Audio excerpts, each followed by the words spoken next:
Hello, everybody.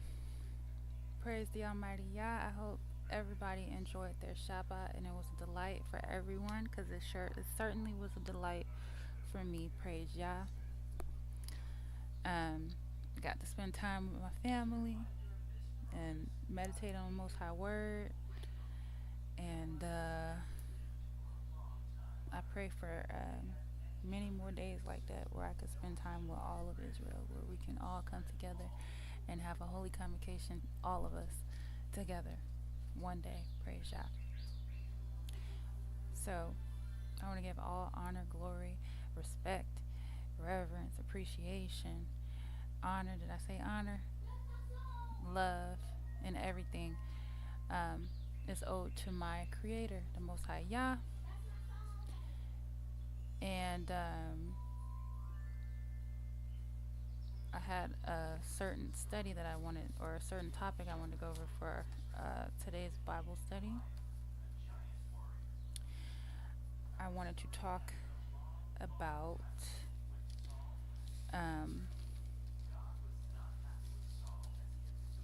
blessings and curses when it comes to our Creator.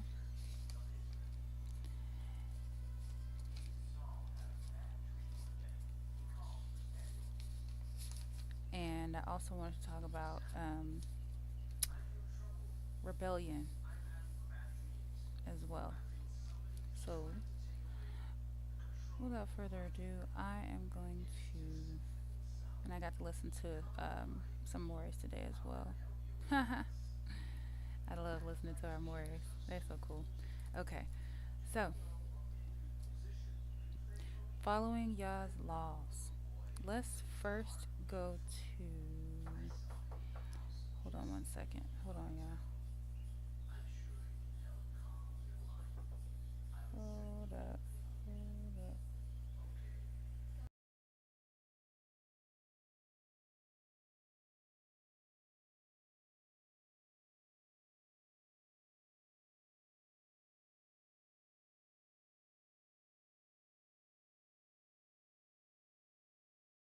If you have any questions or anything, then you can ask me. When I ask you if you have any questions, you just ask your question, okay? All right? Okay. All right, y'all. So let's start in Genesis 22. Let's start in Genesis 22.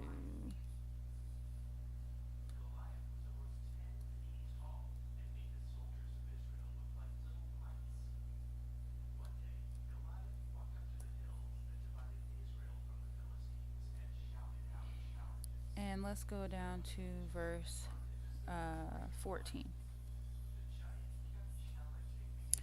or 15.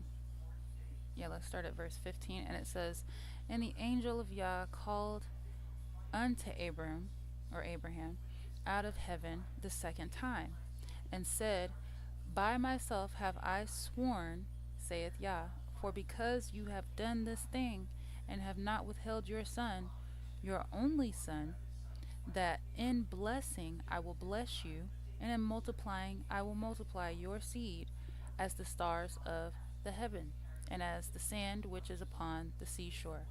And your seed shall possess the gate of his enemies. And in your seed shall all the nations of the earth be blessed, because you have obeyed my voice." So, here we see that our forefather Abraham was blessed for being obedient to the Creator, right? When he took Isaac up on the mountain, and the Most High, instead of taking his only son away, the Most High, well, the only son that he was raising away, um, the Most High instead blessed him and multiplying him, right? And the Most High said, instead of taking away your son, I'm going to multiply your seed. So that was a blessing, right? because of Abraham's obedience. Now let's go to Job chapter 42,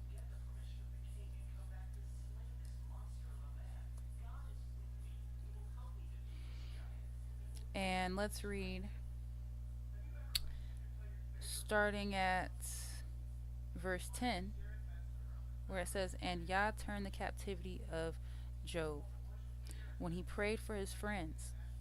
Also, Yah gave Job twice as much as he had before. Then came there unto him all his brethren, and all his sisters, and all they that had been of his acquaintance before, and did not eat bread with him in his house. And they bemoaned him, and confronted him over all the evil that Yah had brought upon him. Every man also gave him a piece of money, and every one an earring of gold."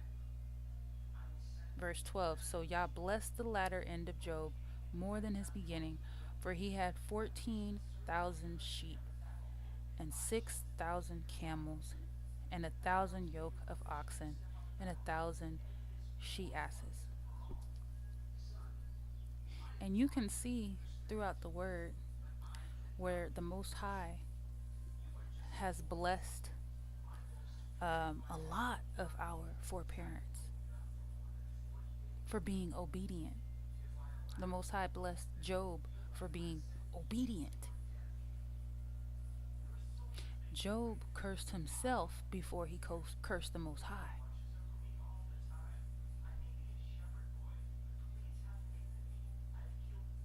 Job blessed the Most High, and so Job was blessed. Job was obedient, and so Job was blessed. And so we see that none of the things that we think are bringing us blessings are truly bringing us the blessings that we think. All of these blessings come from the Creator. And I'm going to show you why all these blessings come from the Creator and the Creator alone. Let's go straight to Ezekiel chapter 20.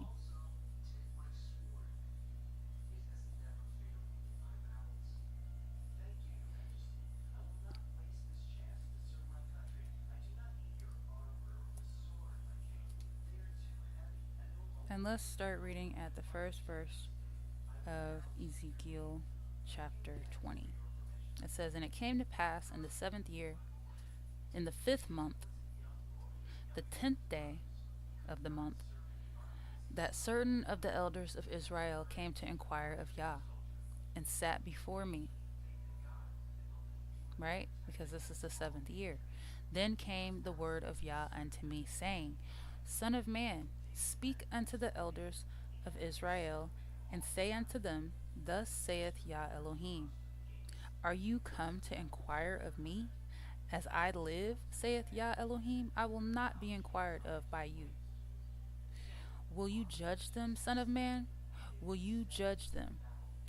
Cause them to know the abominations of their fathers. And say unto them, Thus saith Yah Elohim, In the day when I chose Israel, and lifted up my hand unto the seed of the house of Jacob, or Jacob, and made myself known unto them in the land of Egypt, when I lifted up my hand unto them, saying, I am Yah your Elohim.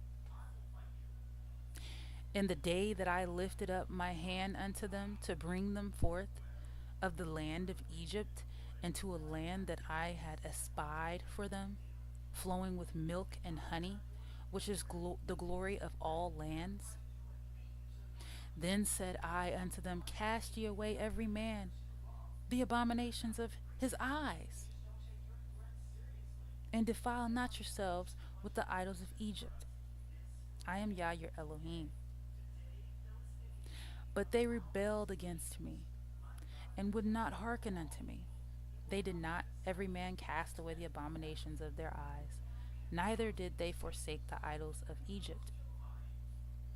Then I said, I will pour out my fury upon them to accomplish my anger against them in the midst of the land of Egypt. So you can see that Israel, we as a people, we are a rebellious people to this day. We refuse to listen to this day. We can see it in ourselves, we can see it in our children, in our families, the people that we're around. We refuse to listen. And what we call each other? Hard headed. You hard headed.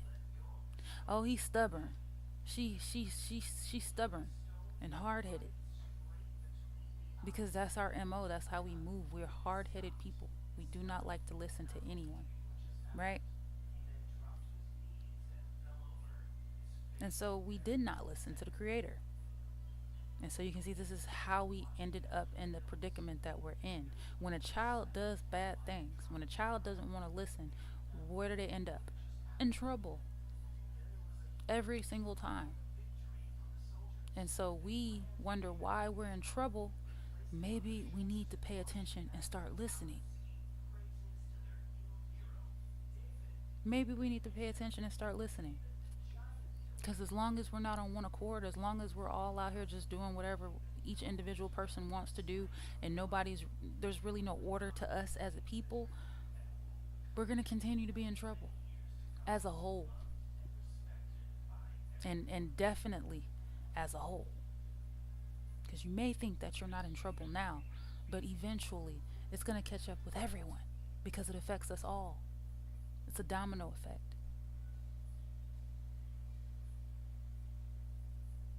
And it always has been. That's why we ended up in the situation that we ended up in the first place, right? So then um, we go on to my baby's in there singing praise, yeah. All right. Then we go into verse 7, and it says, no, I read that one. We're in verse 8. When it says, Then I said, I will pour out my fury upon them to accomplish my anger against them in the midst of the land of Egypt. But I wrought for my name's sake, that it should not be polluted before the heathen, among whom they were, in whose sight I made myself known unto them, and bringing them forth out of the land of Egypt. So, the Most High also included the heathen in there. He's not just trying to show us something, he's trying to show the nations. He's trying to show everybody something.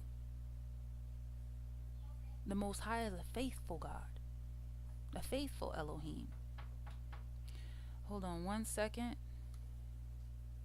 Hold on.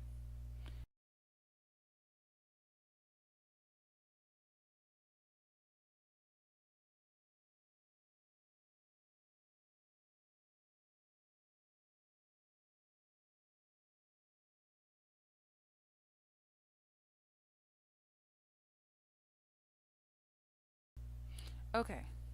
Um, Sorry about that, y'all. Um, where was I?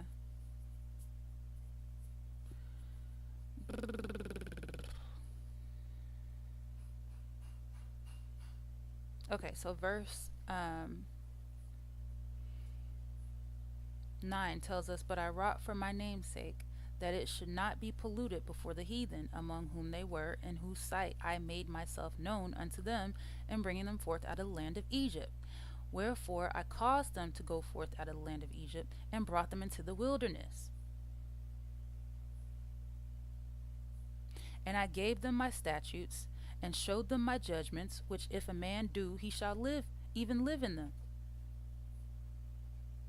But none of us want to live in the judgments, the statutes, the laws of the Most High. I'm not going to say none of us, but most of us. Most of us do not want to live by laws that are right.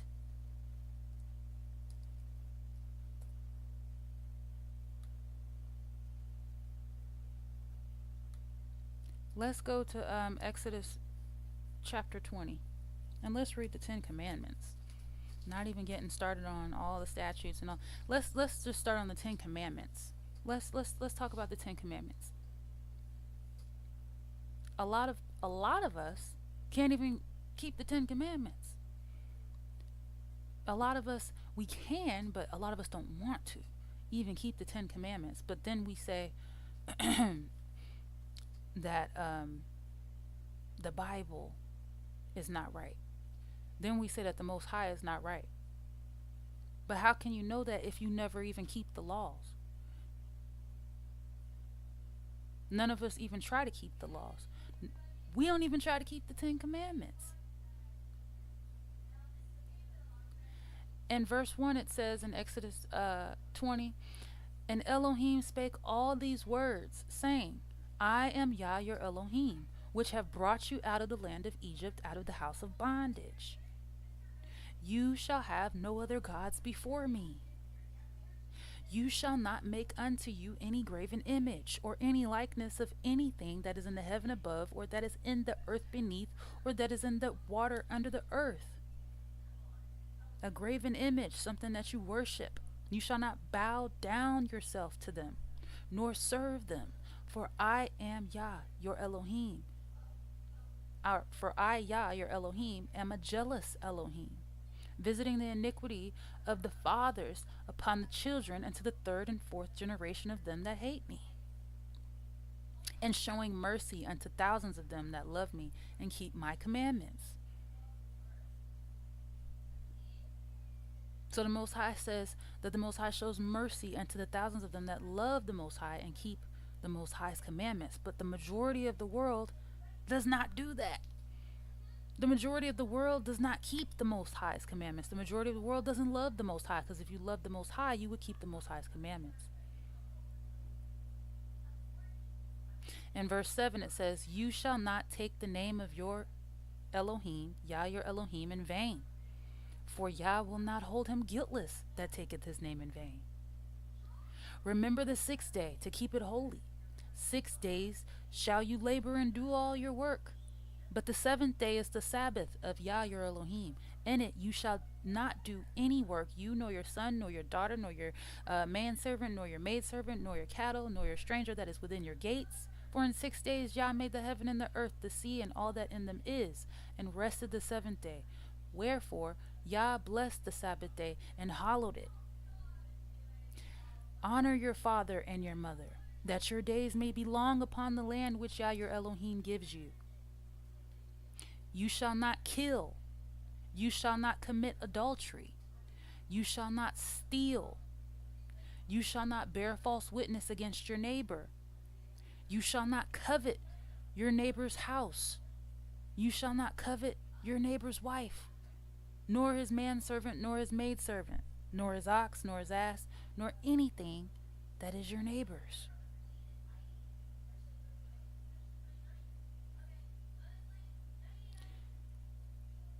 All of these things, all 10 of these commandments, aren't just, just to tell you, don't do that, be good, like you're a little child or something. Don't steal, don't kill. Notice how the commandments are in order. They're in order because the Most High is establishing a thing. The first set of commandments is all about Yah, right? It's all about the Creator. That shows you who's on top, the head, who's in charge. Yah is on top. Then your parents, right? Yah, then your parents, and then everybody else, right? And a lot of us, we get taught from society about everybody else. We get taught the very bottom set of commandments. And that's where we stop. Yeah, I know I'm not supposed to kill nobody. Some of us don't even honor that. I know I'm not supposed to be out here stealing from people, committing adultery. I know that. Coveting what my neighbors have and all that. You get taught that from your parents and your grandparents. Everything that, but everything, what about everything that's above your parents? Do we keep those laws? The most important laws, which are the laws that are all about the Most High. So that's very important. The Most High tells us in Ezekiel 20, in verse 11, and I gave them my statutes and showed them my judgments, which if a man do, he shall even live in them. If everybody lived in these commandments, the world would be a very good place. It would be completely opposite to what it is now.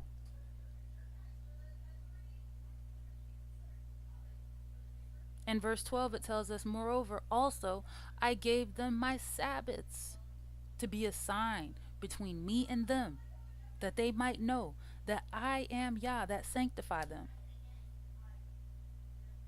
But the house of Israel rebelled against me in the wilderness. They walked not in my statutes, and they despised my judgments, which if a man do, he shall even live in them. And my Sabbaths they greatly polluted. Then I said, I would pour out my fury upon them in the wilderness to consume them. So we tempting the Most High. To this day, we despise the Most High's judgments. Nobody likes talking about the God of the Old Testament. Nobody likes talking about having to follow the law of the Creator. We despise those judgments. People's spirits get all riled up and all uncomfortable and agitated when you talk about the Hebrew laws. The house of Israel continues to rebel against the Creator. And not just in the wilderness, but today. The Most High said, then I said, I will pour out my fury upon them in the wilderness to consume them. Verse 14, but I wrought for my name's sake that it should not be polluted before the heathen, in whose sight I brought them out.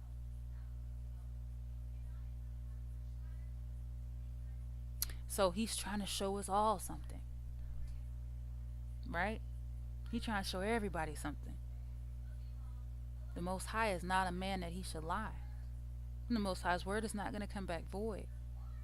In verse 15, yet also I lifted up my hand unto them in the wilderness, that I would not bring them into the land which I had given them, flowing with milk and honey,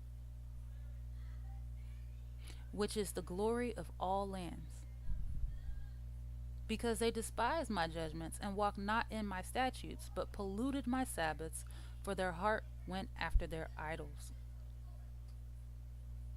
And see, a lot of these things we feel like, oh, it's just all of this is just too good to be true.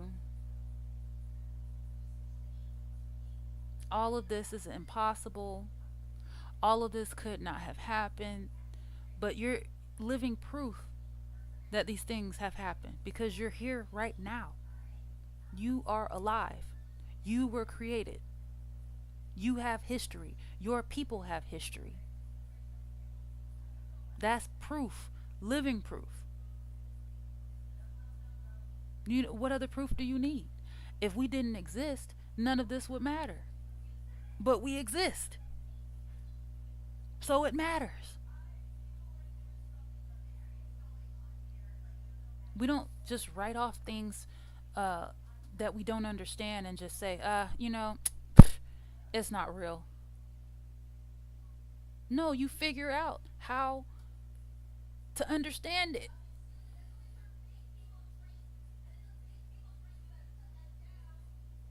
That's why you're here. You're here for the Most High's glory, and you need to understand that.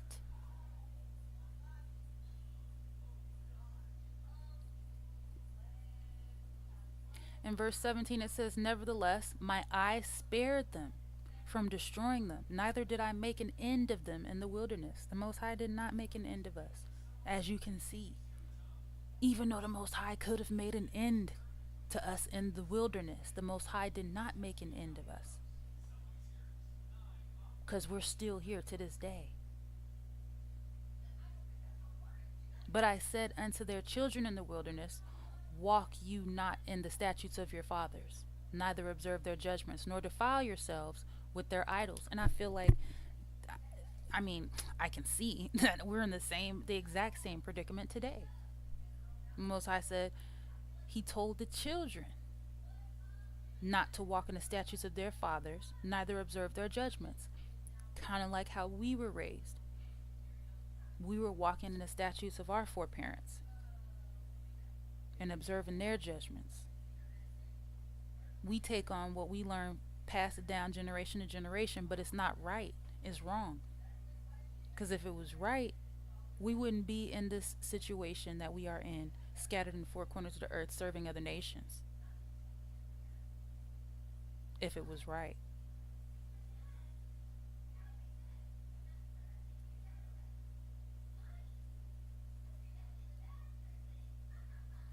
Nor defile yourselves with their idols. Verse 19, I am Yah your Elohim.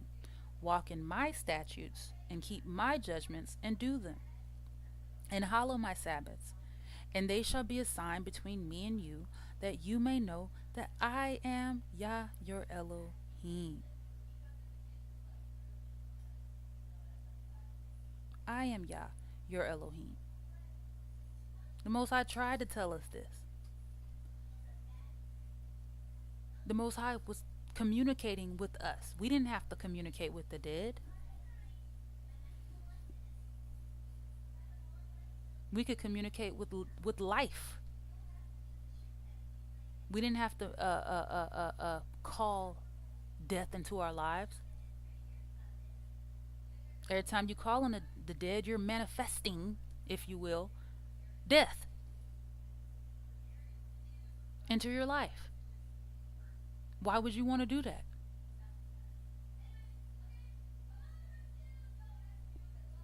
Verse 21 says, notwithstanding, the children rebelled against me. They walked not in my statutes, neither kept my judgments to do them, which if a man do, he shall even live in them. They polluted my Sabbaths. Then I said, I would pour out my fury upon them to accomplish my anger against them in the wilderness. Nevertheless, I withdrew my hand and wrought for my name's sake that it should not be polluted in the sight of the heathen, in whose sight I brought them forth. I lifted up my hand unto them into the wilderness, that I would scatter them among the heathen and disperse them through the countries. So you see why the Most High scattered us amongst the heathen. It's because we are determined to worship the gods of other nations. That is what we want. You can ask any of our people, and you can ask them what they worship, who they worship, the name of their God, and they will give you the name of an idol of another nation 9 times out of 10. Right? Maybe 7 times out of 10. Right? 8. I'm not sure how bad it is. But I know it's pretty bad.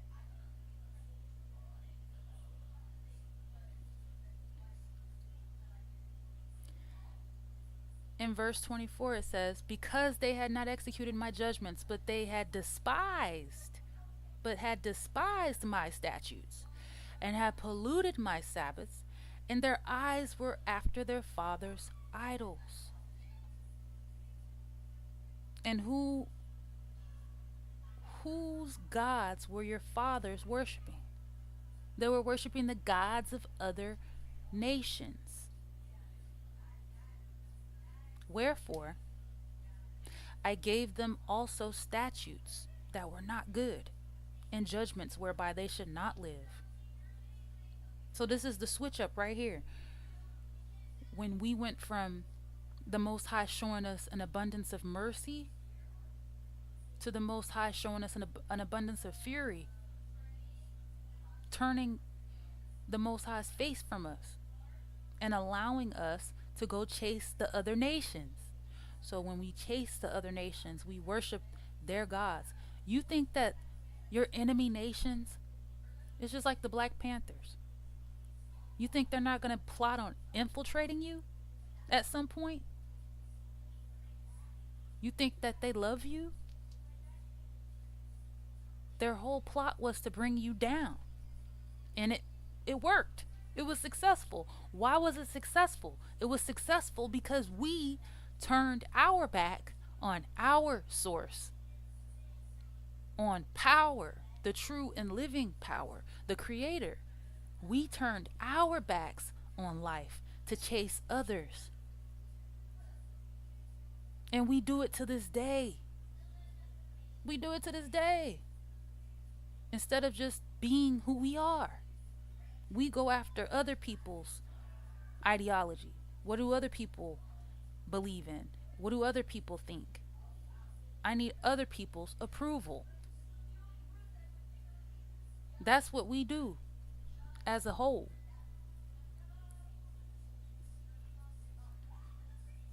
So the Most High says in verse 25, wherefore I gave them also statutes that were not good. So he tried to give you good statutes, good judgments, good laws. You didn't want to go by those good laws. And so now you got to no justice, no peace laws.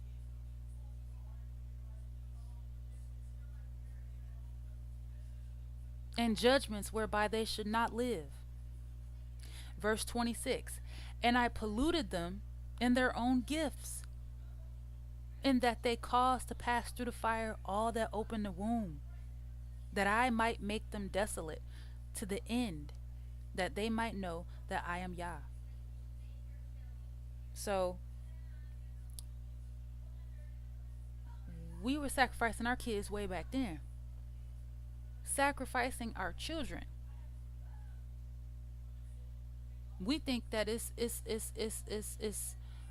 cool when we hear about all this Illuminati taking oaths, swearing oaths type stuff, and you gotta sacrifice people to be successful, make sacrifices, and all of these things. We think that that's cool now, a lot of us. You got people out here killing their own so-called best friends, like a ritual.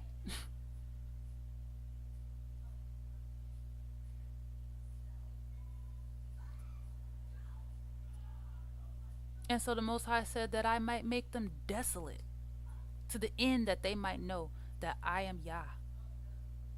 And all of that stuff we doing, sacrifice and all that, it ain't getting us nowhere. We are still desolate. And we're going to continue to be desolate until the end.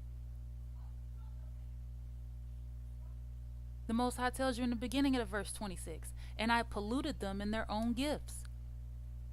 So them gifts that you're getting from what you think is a ritual and is bringing you blessings, you're just polluting. You're polluted in those gifts. Don't think you're not polluted because of your gifts. There's a difference between getting gifts and being blessed. Blessings only come from the Creator.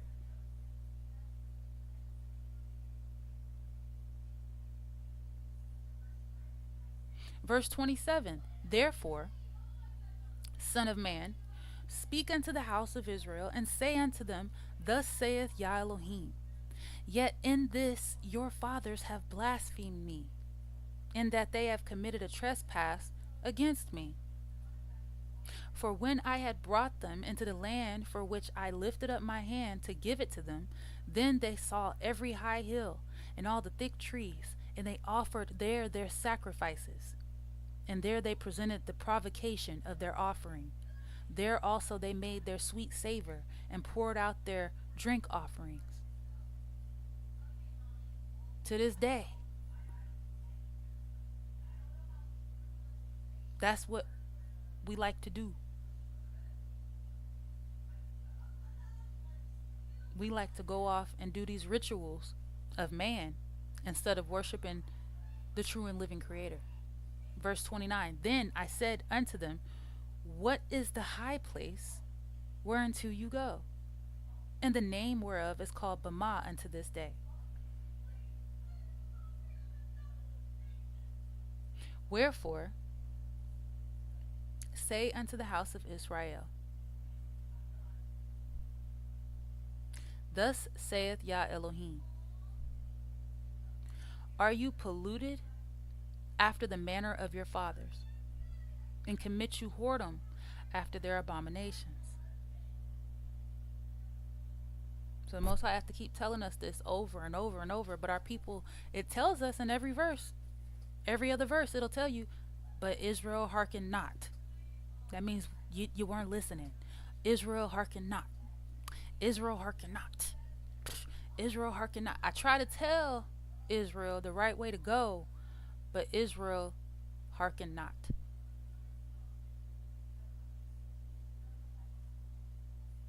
That's all on us. That's a choice. So we can't complain when all of these horrible things are happening in the world. We can't complain when all these things are happening to our people, when we're the cause of our own demise.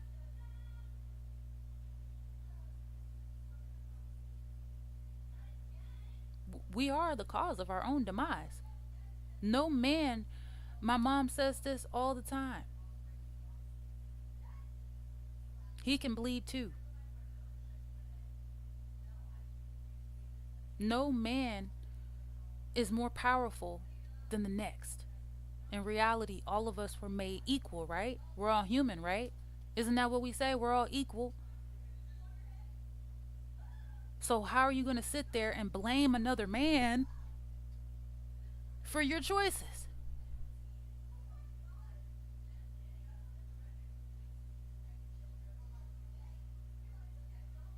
And I'm not justifying what the other man did, because what the other man did was wicked and abominable. And the most high, and he is receiving judgment, and he is bearing that shame. But you, us as a nation, the only way that we can change the course is to change our choices.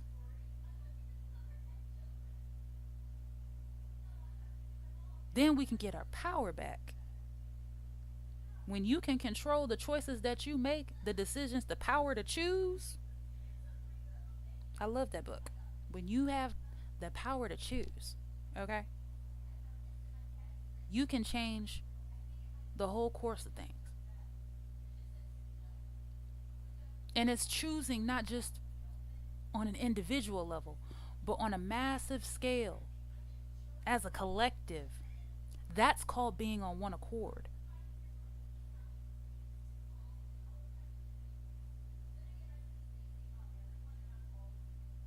In verse 30 it says, Wherefore say unto the house of Israel, Thus saith Yah Elohim, Are you polluted after the manner of your fathers, and commit you whoredom after their abominations?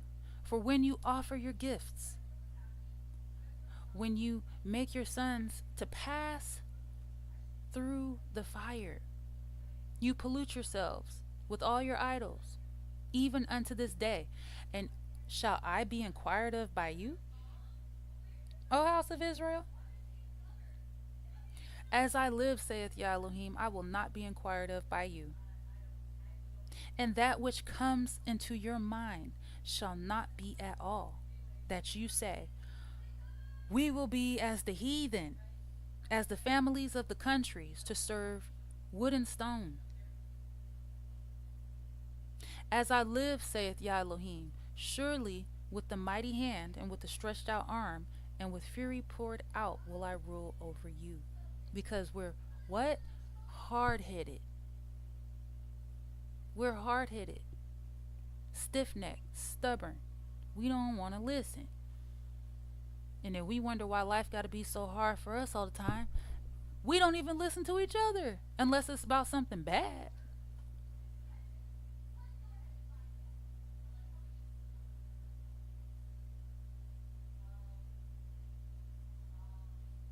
Unless it's about something bad. We love bad news. We love it as a collective, as a whole. We love bad news about each other.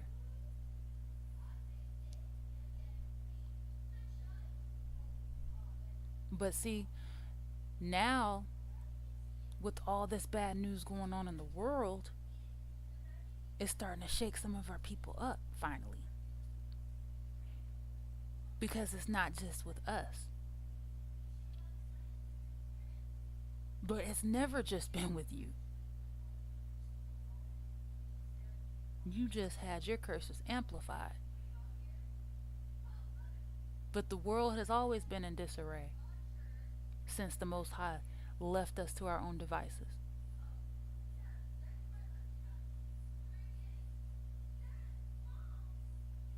But now that system is crumbling. And now we have to start learning how to be more obedient and listening to what's going on around us and stop rejecting and being rebellious about everything.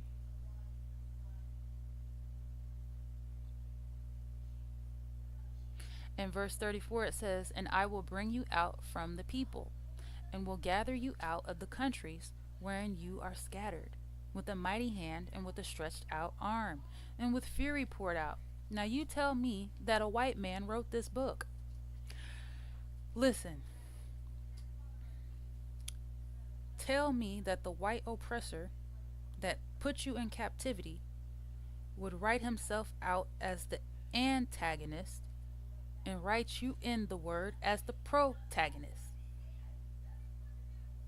Who in their right minds? We know the MO, first of all, of the European nations. They always write themselves in history as the hero, not the villain. So why would it make sense for the white man to say in verse 34, "And I will bring you out from the people, and will gather you out of the countries where you are scattered, with a mighty hand, and with a stretched out arm, and with fury poured out. And I will bring you into the wilderness of the people, and there will I plead with you face to face."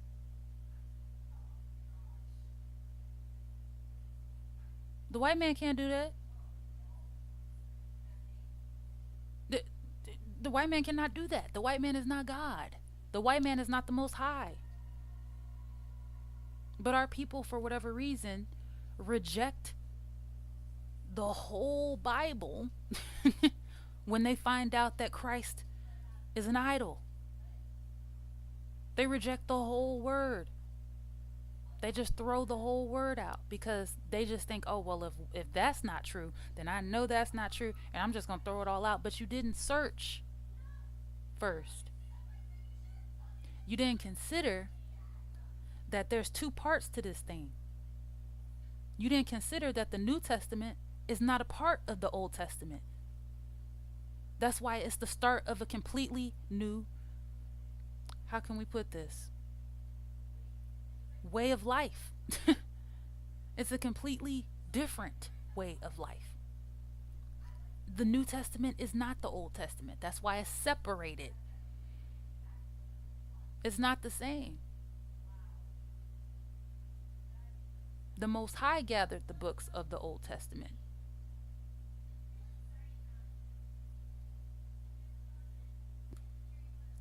And Satan added his word. He added his idol and religion to it and bit off of parts of the Old Testament. And you got to be able to see that. Christ was never mentioned in the Old Testament. The Messiah of the Old Testament, which will sit on the King David's throne, has a seed. He has a seed. Christ never had children, nor was it foretold, nor was it foreshadowed, nor was it implied that he would ever have children or get married, have a wife. That's not the same person. It's not the same character. One has nothing to do with the other, but one came before the other, which is why the other one can bite off of the other. You can't bite off of something if it didn't come along originally, right?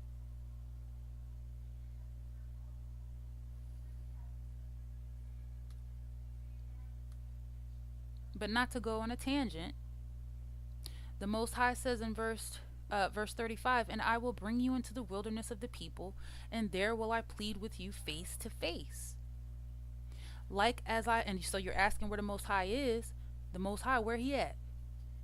The Most High said when he comes to get Israel, when he come to see you, it's not a day that you're going to be looking forward to. Seeing the Most High face to face, the Most High is going to plead with us in the wilderness face to face.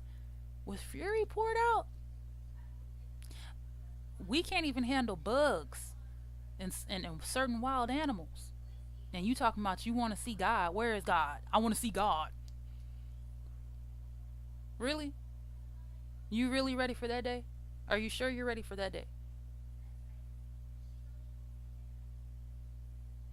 Verse 36, like as I pleaded with your fathers in the wilderness of the land of Egypt, so will I plead with you, saith Yah Elohim. And I will cause you to pass under the rod, and I will bring you into the bond of the covenant. And I will purge out from among you the rebels, and them that transgress against me. I will bring them forth out of the country where they sojourn, and they shall not enter into the land of Israel. And ye shall know that I am Yah. Verse 39, as for you, O house of Israel, thus saith Yah Elohim, go you, serve you every one his idols, and hereafter also, if you will not hearken unto me, but pollute you my holy name, no more with your gifts and with your idols. For in my holy mountain, in the mountain of the height of Israel, saith Yah Elohim, there shall all the house of Israel, all of them in the land, serve me. There will I accept them, and there will I require your offerings and your first fruits of your oblations and all your holy things. I will accept you with your sweet savor when I bring you out from the people and gather you out of the countries wherein you have been scattered, and I will be sanctified in you before the heathen. So the Most High is showing us, and the Most High is showing the heathens. And heathen just means someone who doesn't practice the ways of Yah. They don't practice Yah's laws, right? I will be sanctified in you before the heathen. The Most High is on a much higher level than man, because the Most High made man. Verse 42, and ye shall know that I am Yah, when I shall bring you into the land of Israel, into the country for the which I lifted up my hand to give it to your fathers. And there shall you remember your ways, and all your doings, wherein you have been defiled, and you shall loathe yourselves in your own sight for all your evils that you have committed. And you shall know that I am Yah, when I have wrought with you for my name's sake, not according to your wicked ways, nor according to your corrupt doings, O you house of Israel, saith Yah Elohim. So it's not for our righteousness, right? It's not for our holiness. And it sure ain't for our wicked ways or our corrupt doings. It's for the Most High's name's sake that we polluted.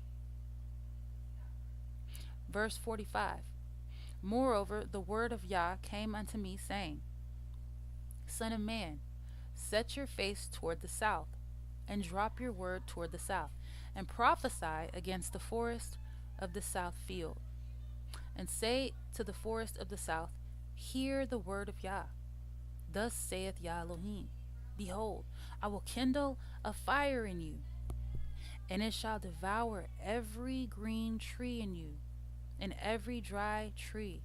The flaming flame shall not be quenched, and all faces from the south to the north shall be burned therein. And all flesh shall see that I, Yah, have kindled it. It shall not be quenched. Then said I, Ah, Yah Elohim, they say of me, does he not speak in parables? So the Most High makes it very clear of the consequences for rebellion, the consequences for disobedience. And it's like raising a child. It is not easy. It's not easy when you have to keep repeating yourself over and over and over because they're just not listening.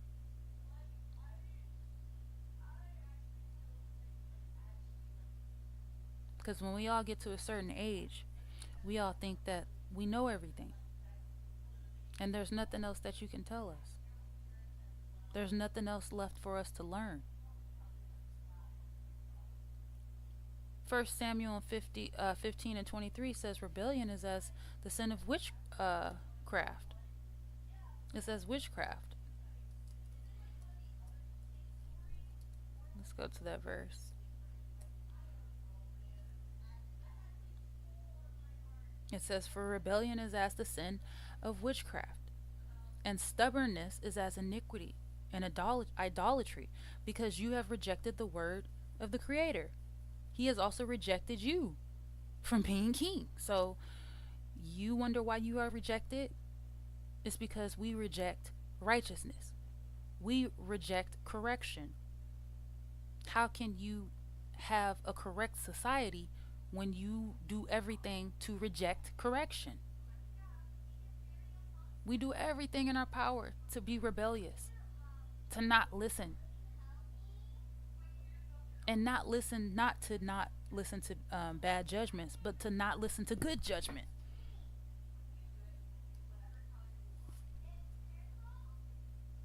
I understand not wanting to worship an idol, and you reject that idol. I can understand that because it's just about worshiping an idol. But when it comes to following righteous laws and doing the right thing, living in a correct society, that's not something we should reject. That's something that we should embrace and welcome with open arms.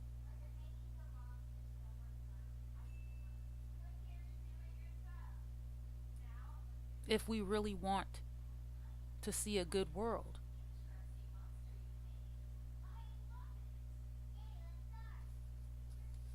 Right? Let's go to Proverbs 17. Proverbs 17 and 11 says, an evil man seeks only rebellion. Therefore, a cruel messenger shall be sent against him. An evil man seeks only rebellion. Therefore, a cruel messenger shall be sent against him.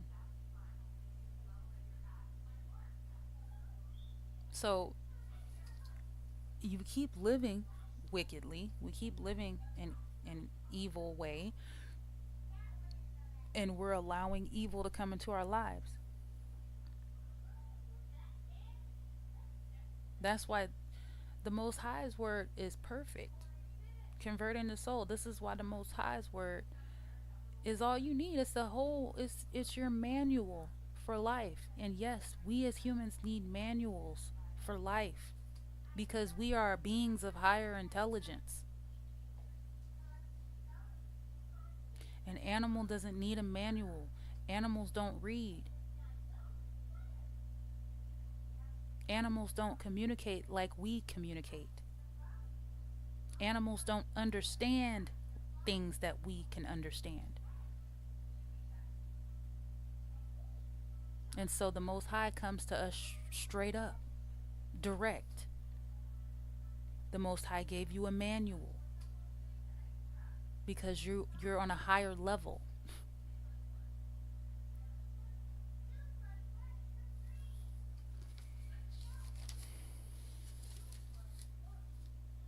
Some people say, well, I don't need a manual. I just know This why just now the Most High, He can put the law in you, and will put the law in you, but that's putting the law that was written in you. It's putting it in you. As far as animals go, animals do what animals do.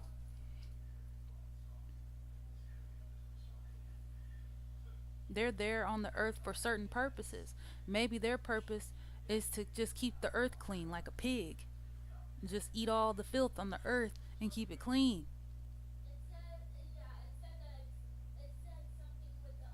But then the Most High told you, you don't go off and eat the garbage disposal.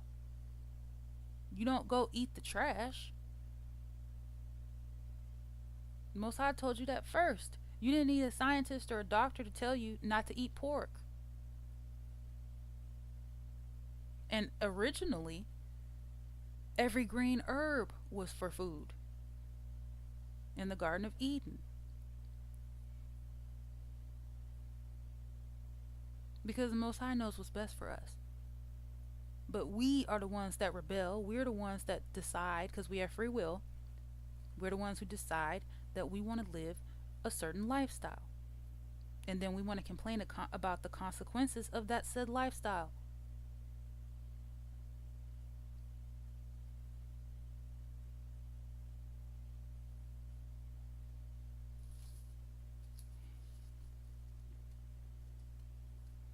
But that is all I wanted to bring out today. I wanted to talk about um, blessings only coming from Yah. And yes, curses come from Yah too. Matter of fact, should we go to Deuteronomy 28 and talk about the curses of Deuteronomy 28 before we end? Should we go and talk about, because if we talk about blessings, we definitely got to talk about curses.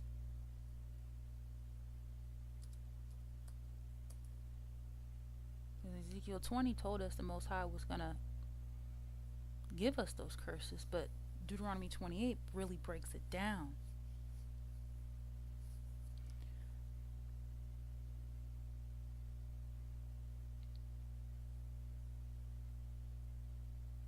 Now, this is what the Most High says in the beginning of Deuteronomy 28, verse 1. For the land of Israel. So when you look at these curses, don't compare yourself to other nations. Don't compare their temporary reign over you to your blessings. The Most High told you that your curses would be their blessings. That's why they want to keep you cursed. Your curses are their blessing. But a lot of them that believe this way are just wicked because they refuse to do the right thing. These are the people of other nations who hate Israel and they hate the Most High Yah. They're enemies of Israel. Instead of doing the right thing so the world can be blessed. I mean, wouldn't that make more sense? But you have a lot of people who want to be wicked, including Israel. So let's start in chapter 28, verse 1. And it says, "And it shall come to pass, if you shall hearken, if you shall listen diligently unto the voice of Yah your Elohim, to observe and to do all of his commandments, which I command you this day, that Yah your Elohim will set you on high above all nations of the earth. And all these blessings shall come on you and overtake you." This is for you. This is for you, Israel. The Most High said, it says that Yah your Elohim will set you on high above all nations on the earth. Don't you know that the enemies, your enemies of other nations, read that? Oh, well, if they hearken diligently unto the voice of their God, to observe to do all his commandments, which he commands them, that Yah, their creator, will set them high above us on the earth. You think that's what your enemies want? You think that's what your enemies want? Of course not. Someone who loves the Creator, someone who wants to do the right thing, someone who serves Yah would understand that just because there's a ranking, there's a nation that's on top, doesn't necessarily mean that that nation is going to be their curse or to their detriment. Because whoever's on top just means they have the most responsibility. Of course, they're the leader. They have the most responsibility. But does that mean that they have to hurt those that are in a lower ranking? Of course not. You don't have to be like Donald Trump and his administration when you rule. You don't have to be a dictator when you rule. The only dictator is the Creator anyway.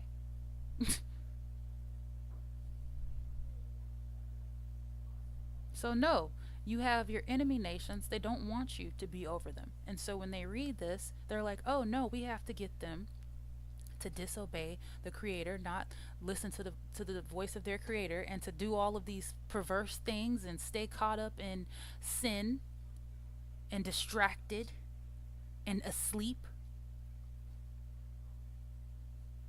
And all these blessings shall come on you and overtake you, if you shall hearken unto the voice of Yah your Elohim. Verse 3, blessed shall you be in the city, and blessed shall you be in the field. Blessed shall the fruit of your body and the fruit of your ground, and the fruit of your cattle, the increase of your kine, the flocks of your sheep. Blessed shall be your basket and your store. And we know that the baskets in the store is not blessed. Okay? Blessed shall you be when you come in, and blessed shall you be when you go out. Yah shall cause your enemies that rise up against you to be smitten before your face. They shall come out against you one way and flee before you 7 ways. Then they're opening a coconut, y'all. They shall, I can hear y'all. Okay. They shall come out against you one way and flee before you 7 ways. This is not something that somebody as evil as Benjamin Netanyahu would want to hear. Okay? This is not something that a monster would want to hear. They're going to come out before you. Your enemies rise up against you. Right? To be smitten before your face. And they shall come out against you one way and flee before you 7 ways. Because they couldn't just live and let people live in peace. They have to have chaos and war and all these evil things. Wickedness. Because they want to be wicked. They go out and attack the righteous. Verse 8. Yah shall command the blessing upon you in your storehouses, and in all that you set your hand unto. And he shall bless you in the land which Yah your Elohim gives you. Yah shall establish you a holy people unto himself, as he has sworn unto you, if you shall keep the commandments of Yah your Elohim and walk in his ways. Who would not want to walk in these statutes and judgments, laws, testimony? Who would not want to walk in righteousness? Unless something is wrong with your spirit, something is wrong with your heart. These are righteous laws. America don't go by these laws. What they call Israel over there don't go by these laws. No other nation, no nation can you name besides the original Hebrew Israelites go by these laws.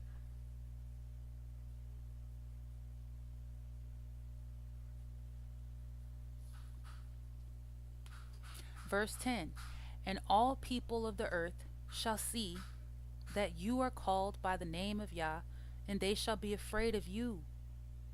And Yah shall make you plenteous in goods, in the fruit of your body, and in the fruit of your cattle, and in the fruit of your ground, in the land which Yah sware unto your fathers to give you. Your enemies will be afraid of you. They will be afraid.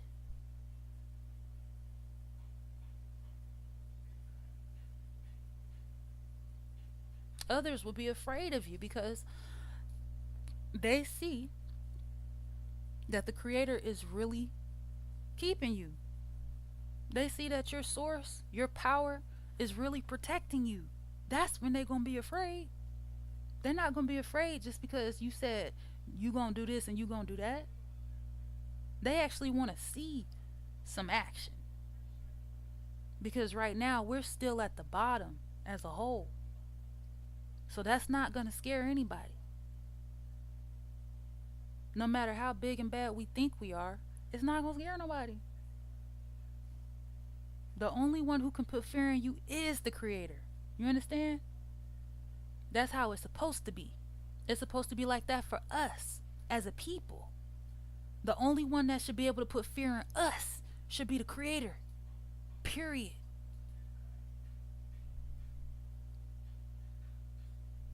Not any other nation.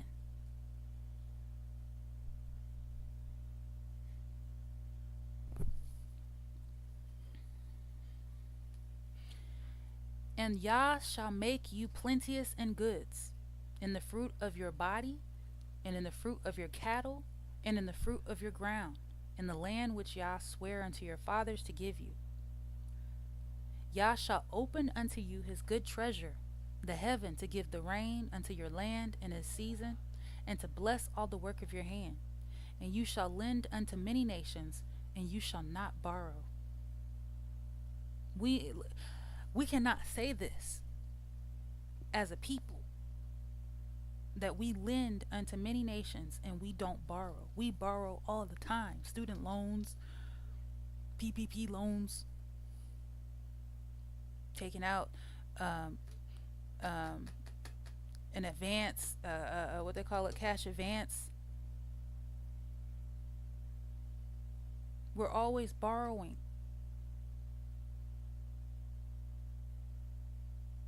We cannot say that we are blessed by the Most High when we are constantly borrowing from others.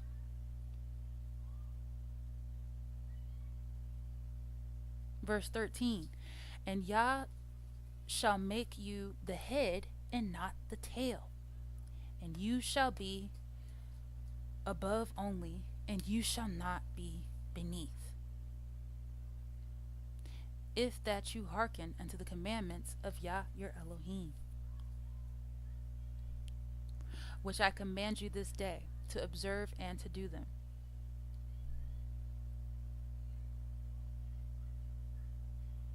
And you shall not go aside from any of the words which I command you this day,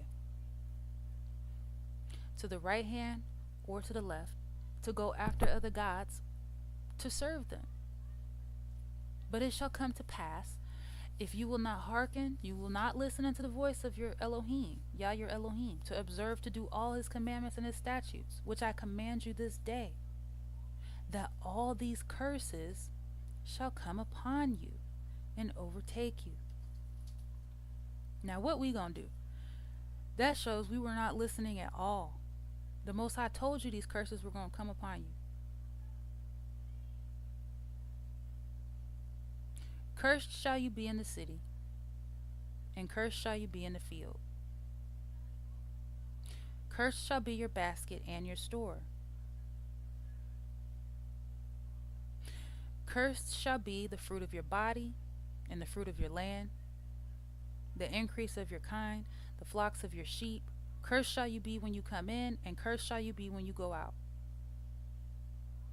Even though we've been living in curses for so long, it feels like a blessing sometimes.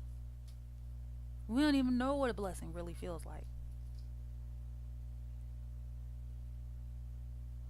because we just so comfortable in our curses. Verse 20, Yah shall send upon you cursing, vexation, and rebuke in all that you set your hand unto for to do, until you be destroyed, and until you perish quickly, because of the wickedness of your doings, whereby you have forsaken me. You've forgotten about the Creator, because you want to run off and serve the gods of other nations to this day. And we fight about it, we argue about it, have debates about it. But my God is this, my God, you have religious wars about this.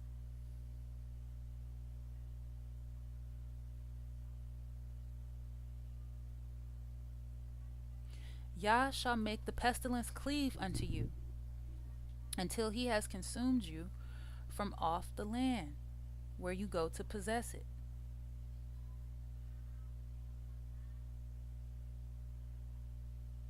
Because we were not made.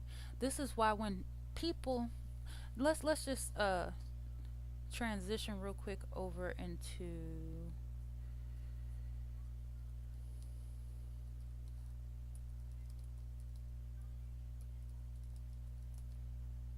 Isaiah 43. Let's go to Isaiah 43 real quick, and let's read verse 6. I will say to the north, give up, and to the south, keep not back. Bring my sons from far, and my daughters from the ends of the earth, even every one that is called by my name.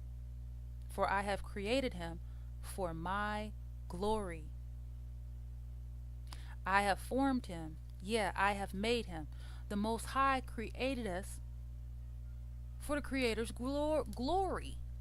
And so this is why, as people, we feel the need to glorify something.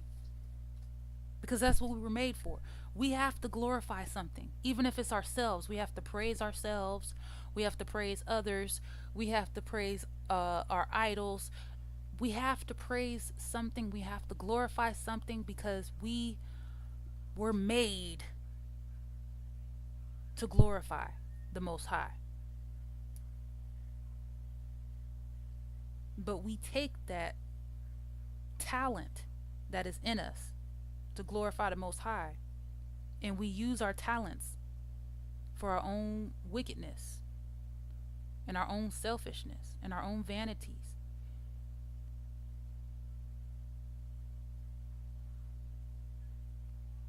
And there's nothing wrong with acknowledging the good deeds of others. There's nothing wrong with that. But when does the Most High ever get the glory? When does the true and living God, the Creator, ever get the glory? Not the idols that we worship or somebody else's idols. But when does the true God get the win? You were made to glorify the Creator, but you're not glorifying the Creator. And it's not just through your words, but it's through our actions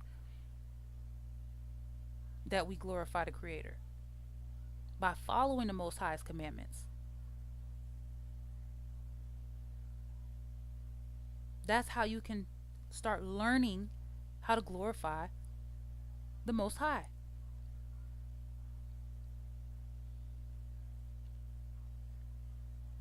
In verse 22 of Deuteronomy 28, going back, or verse 21, it says, Yah shall make the pestilence cleave unto you, until he has consumed you from off the land, whither you go to possess it. Yah shall smite you with the consumption, and with a fever, and with an inflammation, and with an extreme burning, and with the sword, and with blasting, and with mildew, and they shall pursue you until you perish. The Most High covered us in filth. Verse 23, and your heaven that is over your head shall be brass, and the earth that is under you shall be iron. Yah shall make the rain of your land powder and dust. From heaven shall it come down upon you until you be destroyed. YAH shall cause you to be smitten before your enemies.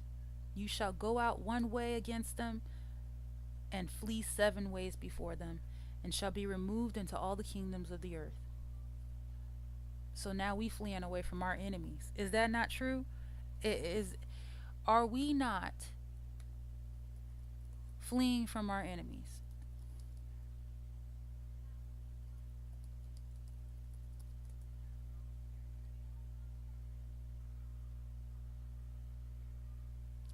What's the Ohio case that's going on with Ryan Hinton? What's the young man's name? The young boy. His name was Ryan Hinton. And just like so many of our other brothers, and shout out to his daddy, because his daddy, that was eye for an eye. And anytime, eye for an eye, I completely understand. I mean, with body cam footage, that's more than 2 witnesses, baby. That's more than 2 witnesses.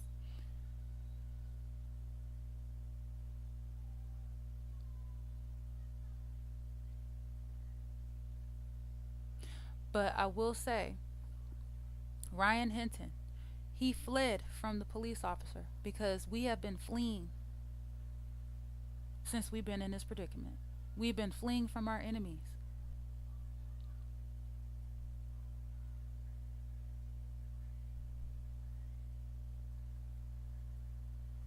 And it's time that we stop. There's no reason that Ryan Hinton's father should be getting arrested right now. And his brothers, and I'm going to just put this on the men right now, have not done anything about that.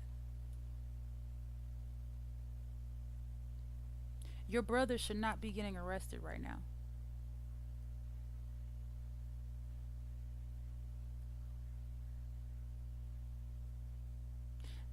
Those laws are unjust. Those laws are not right. You see?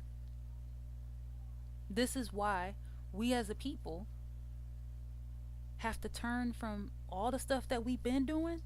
We have to turn from that. And we really truly do have to get on one accord. All of us.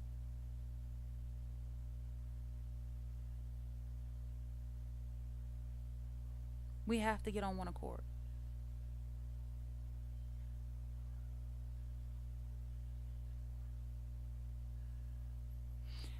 Verse 26 says, "And your carcass shall be meat unto all fowls of the air, and unto the beasts of the earth, and no man shall fray them away." You see this? And your enemies think that that's funny. Your enemies think that's comedy. They think it's hilarious. They laughed about our little brother Trayvon Martin. They laughed about our little brother Michael Brown. They laugh about these situations.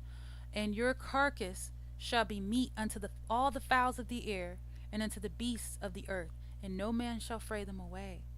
They think that's hilarious. Because you're making them feel powerful.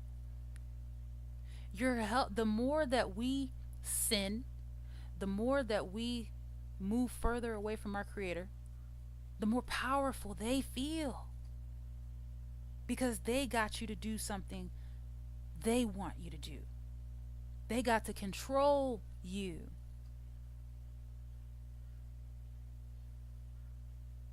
And instead of being rebellious to your enemy, you're rebellious to the Most High.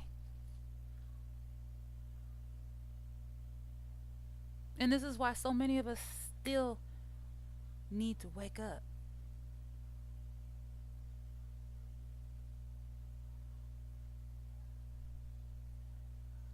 Verse 27 says, "Yah will smite you with the botch of Egypt, and with the emerods, and with the scab, and with the itch, whereof you cannot be healed.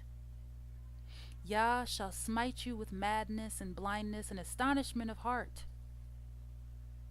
And you shall grope at noonday, as the blind grope in darkness. And you shall not prosper in your ways. And you shall be only oppressed and spoiled evermore, and no man shall save you. But you see, tides are starting to turn. Tides are starting to turn. You shall not prosper in your ways. Tides are starting to turn. You shall be oppressed and spoiled. We can definitely say that about our ancestors. We can say that about today. The government is still robbing people.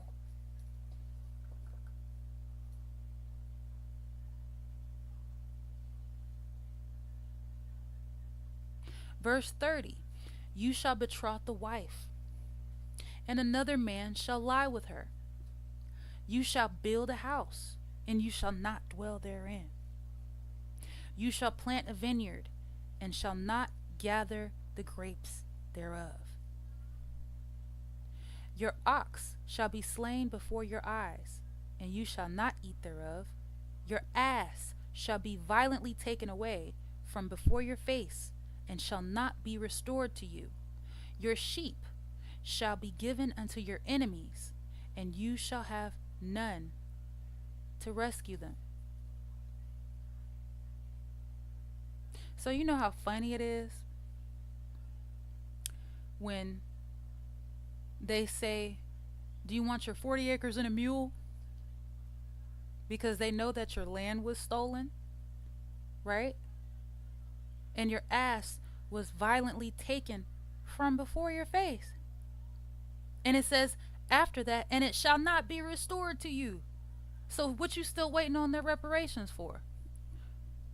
Why you still waiting on 40 acres and a mule? Your reparations come from the Most High. The Most High is going to get those reparations. That's not something you have to go and get on your knees and beg for to the ones who hate you. Because if it's up to them, they just enjoy watching you beg before them all the days of your life. Get on your knees and beg. You see how that sounds? And you see how it looks?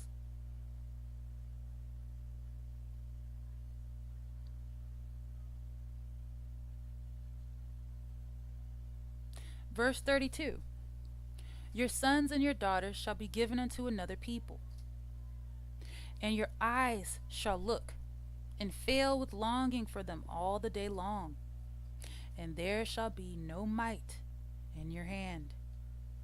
The fruit of your land and all your labors shall a nation which you know not eat up, and you shall be only oppressed and crushed away. So that you shall be mad for the sight of your eyes, which you shall see. And boy, are we mad. Boy, are we crazy. We are out of our minds. Insane. Our people are insane. And I understand why we're insane. If anybody has a right to be crazy and insane and all of those things on this earth, is definitely my people. Especially after everything that we've gone through generation to generation to generation with no end in sight.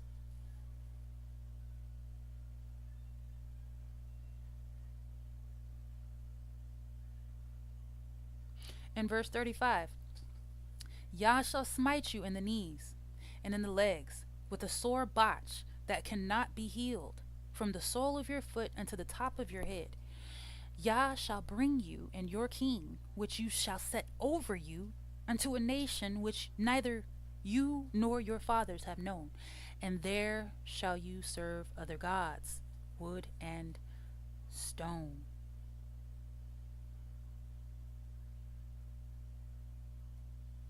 And you shall become an astonishment a proverb and a byword among all nations where Yah shall lead you. And so our people have all these questions. Our people are always questioning, why is it that the world hates us? Our people are always questioning, why is it that black people always get treated like this? Why does everybody hate our people? Like, why do we get treated like this? Why are we a proverb? Why do we get called nigga? Why are we a byword? We didn't do anything to them.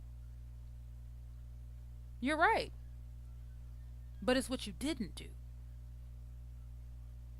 And it's also what you did do. Because we ran to those nations seeking their gods. We went after them. We wanted to integrate in heathenistic practices.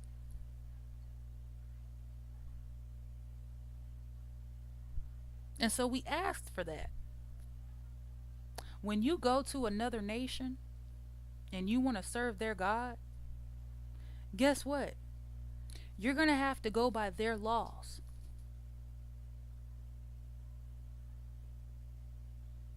When you serve other gods, you have to go by their laws. But when you serve the true God, when you serve the Creator, the true Creator who created all, is equal. Ain't nobody over here doing this over here, doing what they want to do. Ain't nobody over there getting away with doing horrible things and all this wickedness over here. Because everybody has to follow the same law. When the strangers, when they moved in our land, when we were living in the land of Israel, they had to convert to those laws. And they had to live by the laws of the Creator. And the Most High doesn't just want that to be for Israel. The Most High wants this for the world. That we all go by this law. Because the law is right.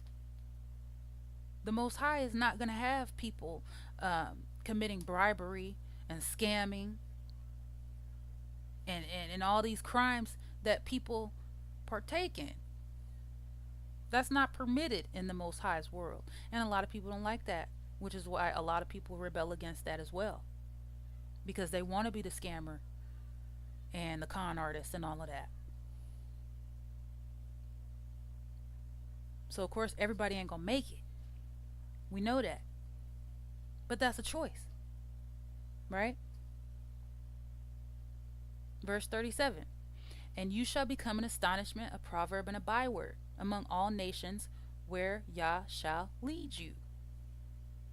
You shall carry much seed out into the field, and shall gather but little in, for the locust shall consume it. You shall plant vineyards and dress them, but shall neither drink of the wine nor gather the grapes, for the worm shall eat them. You shall have olive trees throughout all your coasts, but you shall not anoint yourself with the oil, for your olive shall cast his fruit. You shall beget sons and daughters, but you shall not enjoy them, for they shall go into captivity. So, the Most High was already bringing down the nation Israel. And this is the MO of the Most High, because we know Yah changes not, right? Yah was already giving them warning signs before we went into the transatlantic slave trade. Just like America is getting warning signs right now with the famine that's coming, they're losing food, and the economy crashing and all these things. These things happen before the fall of an empire. And that's what was happening with our nation before we went into this captivity. We went through the famine, we went through all of that, the pestilence, all of that, before we actually were destroyed as a nation and came down. Verse 42, all your trees and fruit of your land shall the locust consume. We had plagues. The stranger that is within you shall get up above you very high, and you shall come down very low. Is that not really what's happening in our neighborhoods? All over our neighborhoods, you see other nations that own beauty supplies and gas stations and all, and our people don't even own these businesses within our own neighborhoods.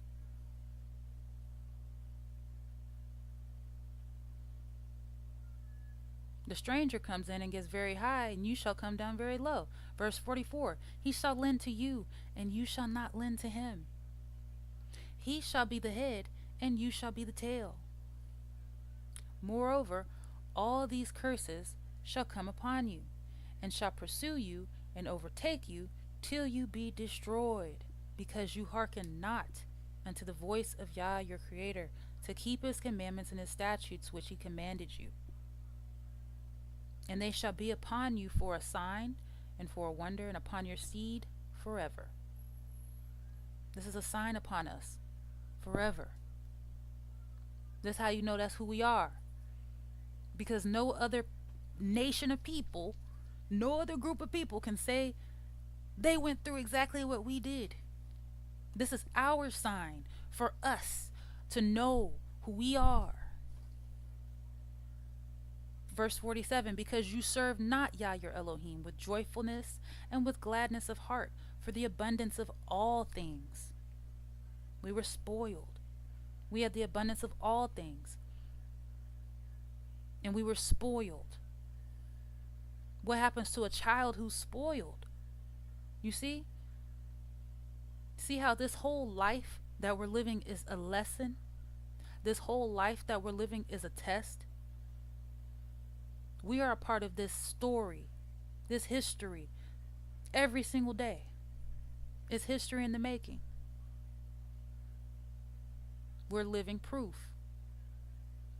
Verse 48, therefore shall you serve your enemies, which YAH shall send against you in hunger and in thirst and in nakedness and in want of all things. And he shall put a yoke of iron upon your neck until he has destroyed you. And YAH shall bring a nation against you from far, from the end of the earth, as swift as the eagle flies, a nation whose tongue you shall not understand. And they proudly sport that eagle. They love that eagle. They know who they are, but do you know who they are? The eagle is their national bird, their symbol. A nation of fierce countenance, verse 50, which shall not regard the person of the old, nor show favor to the young. And we all know that's true. They don't regard the person of old or show favor to, they hate children. They tell you, oh, you don't have the right to have an abortion, right? But then the other side to that is, what about the righteous treatment of children? After the child is born, are you going to treat the children righteously? No, they're not.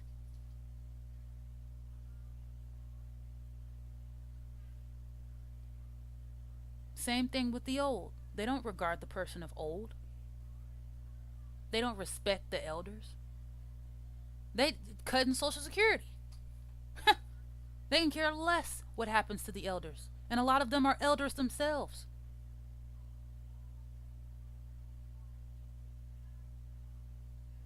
Verse 51, and he shall eat the fruit of your cattle and the fruit of your land until you be destroyed, which also shall not leave you either corn, wine, or oil, or the increase of your kine, or flocks of your sheep, until he has destroyed you. And he shall besiege you and all your gates until your high and fenced walls come down, wherein you trusted throughout all your land. And he shall besiege you in all your gates throughout all your land, which YAH your Elohim has given you. Just coming through, eating everything up. The Most High told you this is his MO. This is what they do. He's gonna go through all of your walls. He didn't do this to the Native Americans first.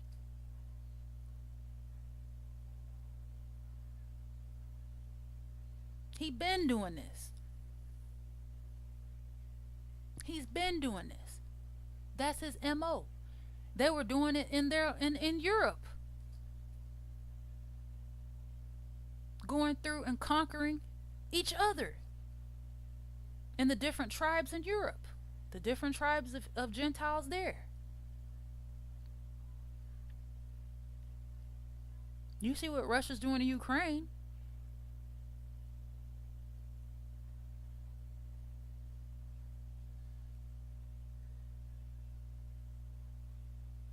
So this is what he does. This is his MO. He came through your land and did the same thing that he did to the Native Americans. He did the same thing to you. Bloodthirsty.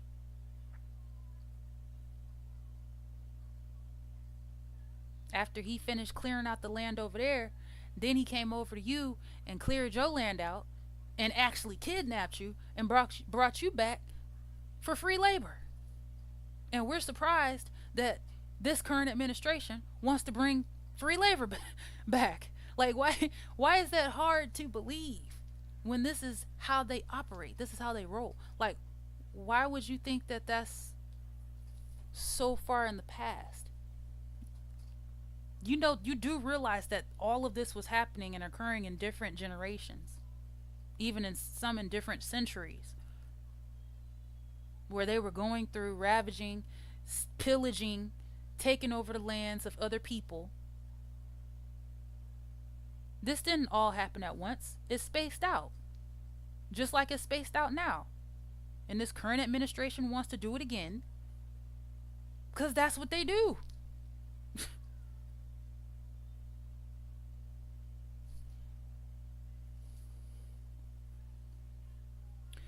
Verse 53. And you shall eat the fruit of your own body, the flesh of your sons and of your daughters, which Yah your Elohim has given you in the siege, and in the straitness wherewith your enemies shall distress you, so that the man that is tender among you, and very delicate, his eye shall be evil toward his brother, and toward the wife of his bosom, and toward the remnant of his children which he shall leave. So first it tells us we didn't have nothing to eat. We were starving, so we were eating our own kids. And we eat our kids to this day. You see how they put these stem cells from these aborted fetuses in the foods?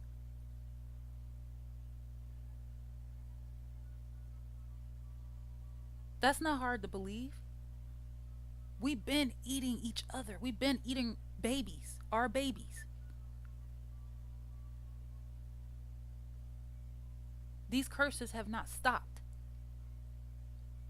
because the Most High is not going, his word ain't going to come back void. The Most High is not a man that he should lie. The Most High is not a liar. And when the Most High said it, it was. And it is to this day. Verse 54, when it tells us, so that the man that is tender among you and very delicate, his eye shall be evil toward his brother. Man, if black men these days are not, if their eyes are not evil towards their brother, I don't know. Y'all got to tell me who these curses are on today. Because I don't know any other nation that's known for being evil towards their own brother like our people are known for that. That's why we have no unity. And we're at the bottom. And toward the wife of his bosom. He can't stand his wife. He can't stand the woman he's with. Tell me that's not our people that have this on them the most. And toward the remnant of his children, which he shall leave. Tell me that our fathers were not notorious for being absent fathers. Tell me that's not us. Can't no white man predict that? What white man can write this down and actually predict that? Tell me. The one who brought you in this captivity and oppressed you and all of that, he just knew that you were going to be an absent father. He just knew that. He's going to leave the remnant of his kids. He ain't going to want to be the baby daddy. Way back then. No, only the Most High could tell you this. Only the Most High could know this. Verse 55. So that, because we used to all be together as a nation, it was normal for us to have two-parent households in our land, just like any other nation. It was normal for us to raise our kids together. That was a normal thing. It was a normal occurrence. So something changed along the way, right? Verse 55. So that he will not give to any of them of the flesh of his children, whom he shall eat, because he has nothing left him in the siege and in the straightness wherewith your oppress you in all your gates. So this is a mark that's been going down since we left our land, since we were kicked out of our land. This has been a mark on us. The fathers, the absentee fathers, in however way it showed up or manifested, as they like to say, right? However it manifested. Because in the siege there was no food, so he was literally eating the children. When we first got kicked out of our land and we were starving in the famine.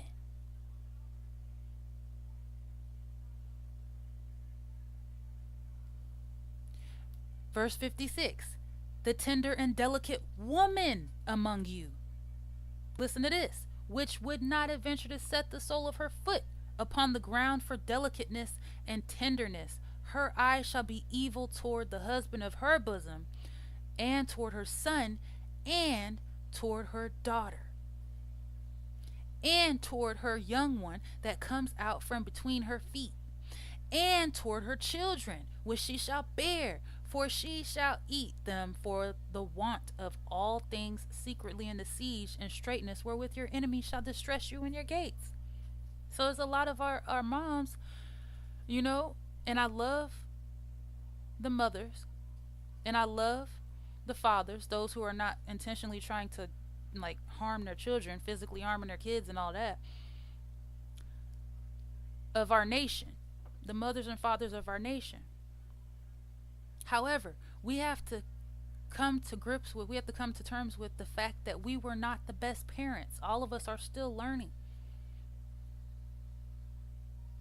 That was a mark on us since the beginning, since we've been, that she would hate her children and her husband. She had an evil eye towards him. She got an evil eye towards them kids. She like, forget them kids. And he like, forget them kids. It's just the division that's up in our households. All types of division. Divide and conquer, right?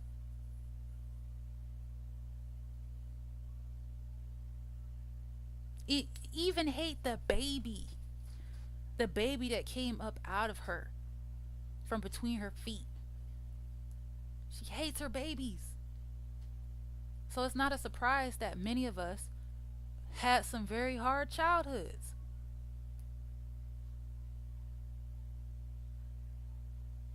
Because with the father leaving a child, he's an absent father. Him not being there is bad enough. That's a horrible open wound right there. Because you're feeling like your father forsook you. He doesn't love you. Something is wrong with you, right? And if that's not bad enough, your mother hates you too. But your mother stuck around. So that's double the pain. And this is the mark of our people. It's a sign on us forever. Verse 58. If you will not observe to do all the words of this law that are written in this book, that you may fear this glorious and fearful name, Yah your Elohim, then Yah will make your plagues wonderful, and the plagues of your seed even great plagues, and of long continuance, and sore sicknesses, and of long continuance. Verse 60. Moreover, he will bring upon you all the diseases of Egypt, which you were afraid of, and they shall cleave unto you. Also every sickness and every plague which is not written in this book of this law, them will Yah bring upon you until you be destroyed. So the Most High, He ain't even naming all the diseases that fall on our people. The Most High said even diseases that are not in this book, they ain't even written in this book. It's gonna be so many diseases just taking over your community, and it's the truth. Who could have predicted something like that but God?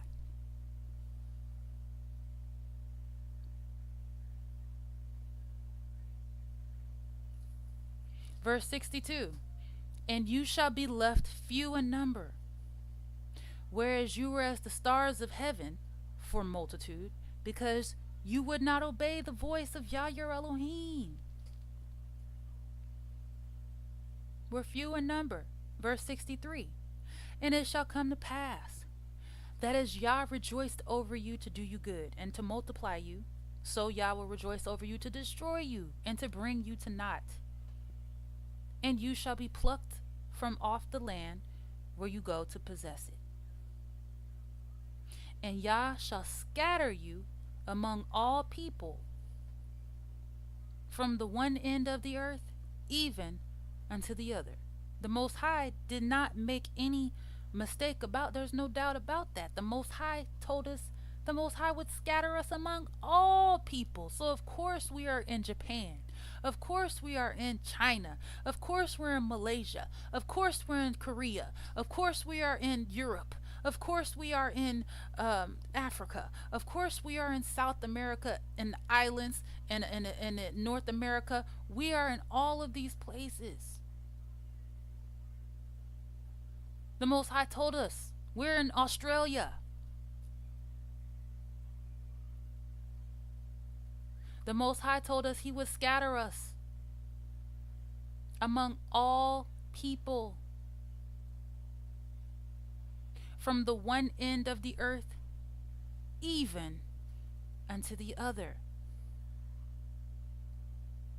And there you shall serve other gods, just like we do, which neither you nor your fathers have known, even wood and stone. And among these nations shall you find no ease, neither shall the sole of your foot have rest. But Yah shall give you there a trembling heart, and failing of eyes, and sorrow of mind. Trembling heart, failing of eyes, and a sorrow of mind. And our people are the most depressed people, the most depressed. Not just oppressed, we are depressed. We're depressed, and we should be.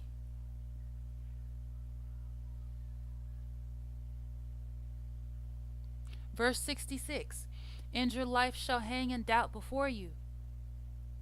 Your life shall hang in doubt before you. And you shall fear day and night, and shall have none assurance of your life. In the morning you shall say, would Elohim it were even. And at even you shall say, would Elohim it were morning. For the fear of your heart wherewith you shall fear, and for the sight of your eyes which you shall see. Verse 68, and Yah shall bring you into Egypt again with ships, by the way whereof I spake unto you, you shall see it no more again.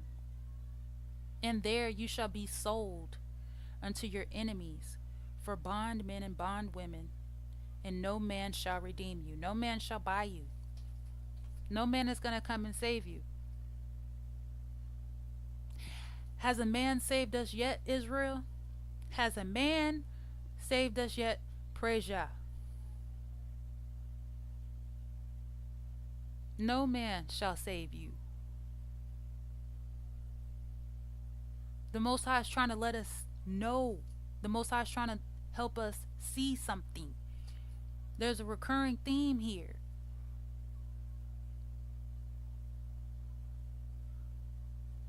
When you do certain things against the Most High, bad things will occur. When you're obedient, good things occur. But we're not obedient because none of us have tried to serve the true and living Elohim as a collective, as a whole. We want to do what we want to do. No, I'm not going to listen to you. But tell me how that's working for all of us. Because the majority of us are in a Christianity, the majority of us are in some type of witchcraft. Yes, Christianity is a form of witchcraft.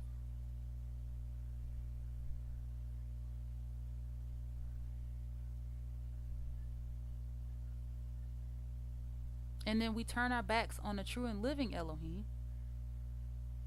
And then we complain about our conditions. Well, who are you complaining to? You can't complain to your brethren, your brothers and sisters, because your brothers and sisters are not on one accord. So they don't agree with you. You got so many of us that are like, well, this is my journey over here and my experience, and this is my journey and experience over here. That's your journey and experience over there. You doing what you doing, right? How can you get on one accord? How can you be in agreement? How? So who are you complaining to when you're complaining about the current state of our people? Are you complaining to your oppressor who could give two craps about you? Don't care about you? The one that put you in this condition in the first place? And then they have the nerve to turn around and tell you you have to love the land that killed and raped your people? You have to honor the land that pillaged and enslaved your people. You have to pledge allegiance to that nation. And you expect them to care? They spit in your face.